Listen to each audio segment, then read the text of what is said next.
Kahapon sa Behind the Clash, napanood natin kung anong nangyari sa unang pagkikita ng mga Clash alumni at Teen Clashers para sa kolabo sa Sun Round. Ngayong hapon, silipin natin ang mga naging preparasyon ni Hannah, Lois at Kay kasama sina Jessica, Naya at Golden para sa kanilang naging tapatan. Sabay-sabay natin yan tutukan dito sa Behind the Clash.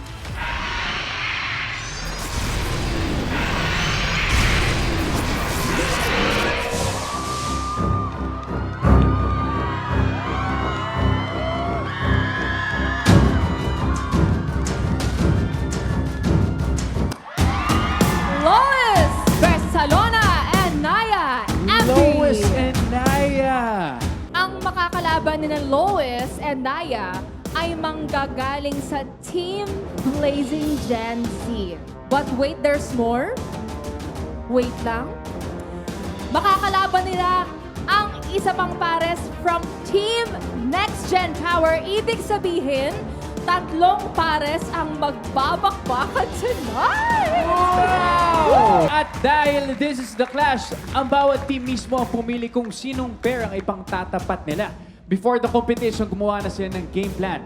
Sino kaya ipangtatapat sa inyo ng Team Blazing Gen Z at Team Next Gen Power? Kung si Lois and si Naya po ang na-randomizer po, our team has decided to go with Kay po. This will be a close fight. To be honest, I did not hear the performance. I could not say anything. real, But I knowing how good Yes. she is with ballad songs and Naya Ambi as well. And you also have a It's a potential close fight. It's a in close it. fight. But you And also this have would the also be an potential. intense fight. This will be an intense fight. The fact that we didn't hear We didn't her hear results, the performance. yung song kung paano nila kantahin. It's gonna be a surprise talaga. But I'm also willing to fight for our team and for my spot. Yes. Yes. Exactly. Yes. Gusto ba? Or ako na lang, pwede? Ako na lang. Hindi, ako na lang. Ako na lang. Hindi, ako na lang. Ako na lang. Hindi, ako na lang. Totopic na lang kayo. Totopic para totopic. Yes, yes, yes. Isang bagsak. Okay. Ay. Ay, Ay? ano? Pagtalo, ano?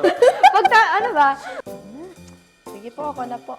At ang ilalaban naman po ng Blazing Gen Z kapag si Lois at si Naya po ang na-randomize ay ako.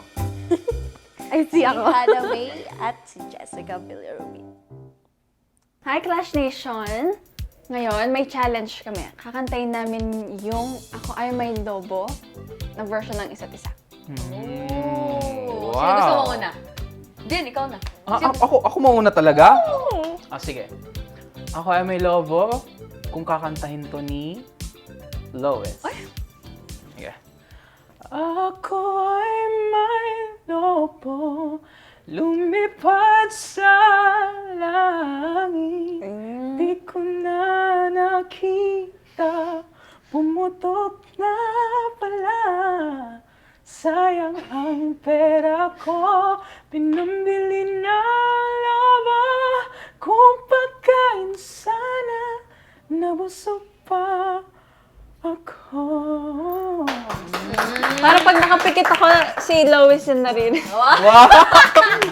Parang ang lapit, no? Grabe Ang siya. lapit, grabe ang lapit. Okay, so dahil you imitated me, ako naman sunod. This is Ako Ay May Lobo sa version ni Chloe. Okay. Ako ay may lobo. Ang lamig. Lamig. Lumipad sa langit, di ko na nakita, pumutok na pala. Sayang ang pera ko, pambili ng loba, Wow. sa pagkain sana, nabusog pa ako. Grabe. Parang recording ni Chloe, ah. Ako, last. Ako Ay May Lobo by Bien. Ayan, challenge yan. Challenge yan. Hindi, kaya-kaya yan. Kaya yan. Kaya-kaya.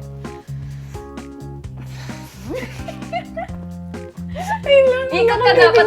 Sige, di ka. Ikot ka. Hindi ako titingin. Ganun ka. Dapat may ganun. Sige. Ako ay may lobo. Pumutok. Lumipad sa langit! Tapos Oo! Lumipad muna. Lumipad sa langit. Bakit? Ganun sige, na sige. yun. Tuloy mo na, Ganyan tuloy mo, na sige. eh. Tapos ngingiti siya. Ganon. Tapos, di ko na nakita.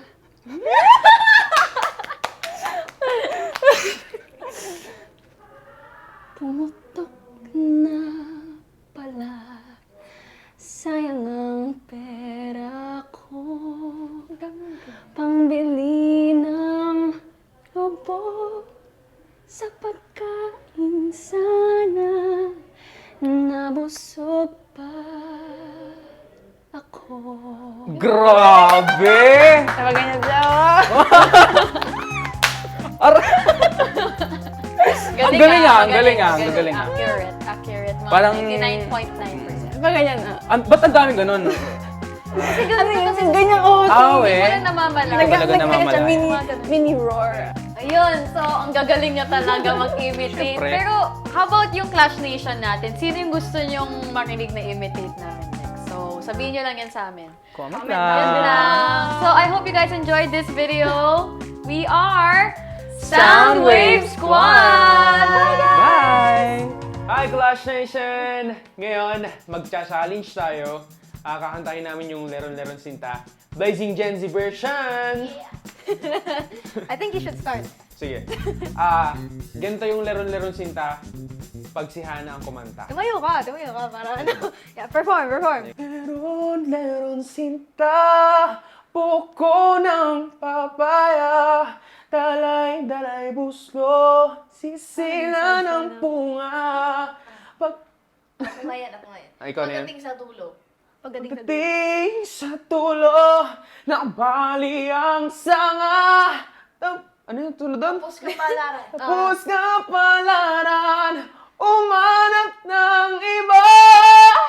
Tama ba ang lyrics ko? Ganun yun.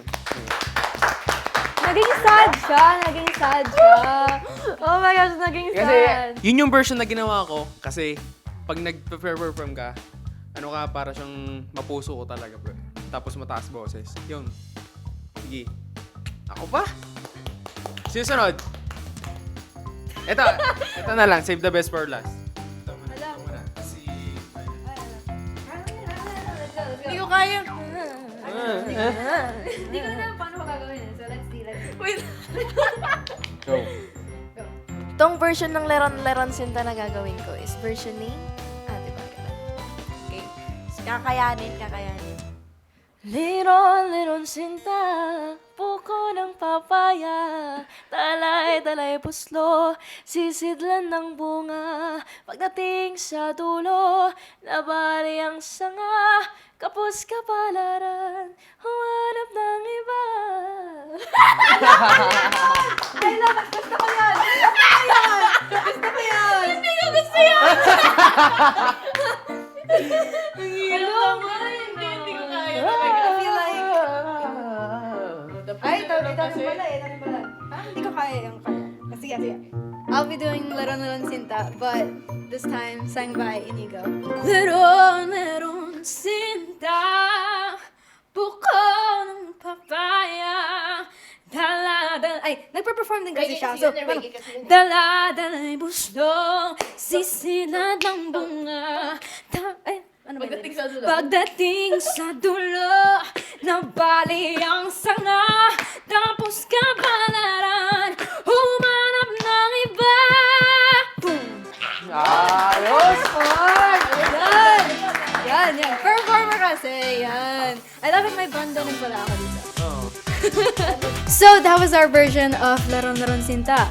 What other version do you guys want to hear from us? Let us know in the comments, Clash Nation. And we are the Blazing Gen Z! Pew, pew, pew, pew, pew, pew, pew, pew. Matapos ang isang masayang activity kasama ang Soundwave Squad at Blazing Gen Z, balikan naman natin ang mga nangyari sa Clash Arena sa pagsisimula ng Collabo Season. Alright, ang makakatapat ninyo, Hannah at Jessica of Team Blazing Gen Z and Kay at Golden ng Team Next Gen Power. Please join us here. Guys, umpisa na ng bakbakan ng mga magkakakolab. Susunod na yan dito sa The Clash Teens. Isa laban sa lahat! Ano kaya ang reaksyon ng mga Teen Clashers at Clash alumni na three-way clash pala ang twist ng round 3?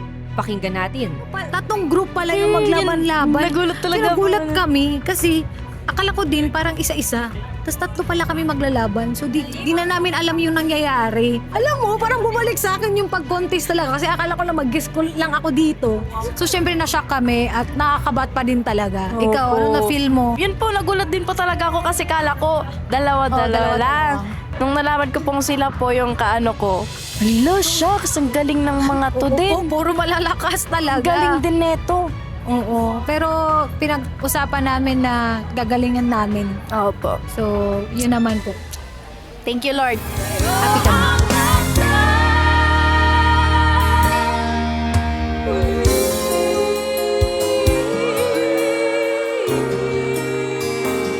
Nalaman po namin na tatlo po pala kaming magbabakbakan po. Grabe po, kinabahan po ako super. Kasi lalo na yung mga kalaban ko po, like, they're really good singers po.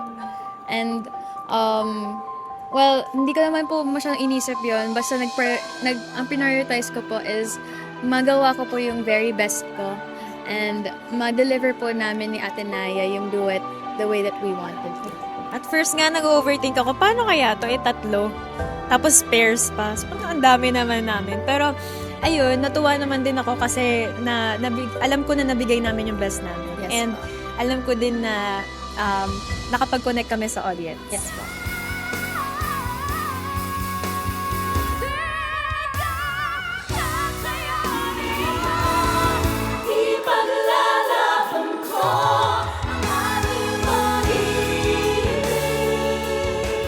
At sa unang tapatan sa Collabo Season, ang unang nakatawid sa Top of the Clash ay si Hannah! Congratulations, Hannah! Pasok ka na sa next round! Si Kay ng Next Gen Power at Lois ng Soundwave Squad ang magtatapat sa matirang matibay round. Sobrang saya ko po na nakapasok po ako dito sa Top of the Clash. Ayun po, kaya sobrang blessed din po at the same time. Kasi po, ang gagaling din po talaga ng mga kasama po namin kumanta, yung mga magkaduwit din po. Sobrang gagaling din po talaga nila eh. Sobrang saya ko po kasi nagawa po namin yung goal po namin ni Ate Miss. Ni Miss Villarubin. Nagustuhan naman po namin at we're so grateful po na gustuhan din po ng judges at lahat po ng mga tao. Thank you, Lord po talaga. Ayun po. So, thank you po talaga, Lord. Congratulations, anak! I'm so proud of you. Umapaw ang kasiyahan ko ngayon na nakapasok ka sa top 6. Kaya mag-pray lang tayo lagi, anak, at lahat ng pangarap natin na matutupad. Kaya good luck sa'yo. Secured na ang posisyon ni Hannah sa top 6. Bukas, babalikan natin ang naging harapan ni na Lois at Kay sa matirang matibay round. At paano nga ba hinarap ni Lois ang kanyang naging kapalaran?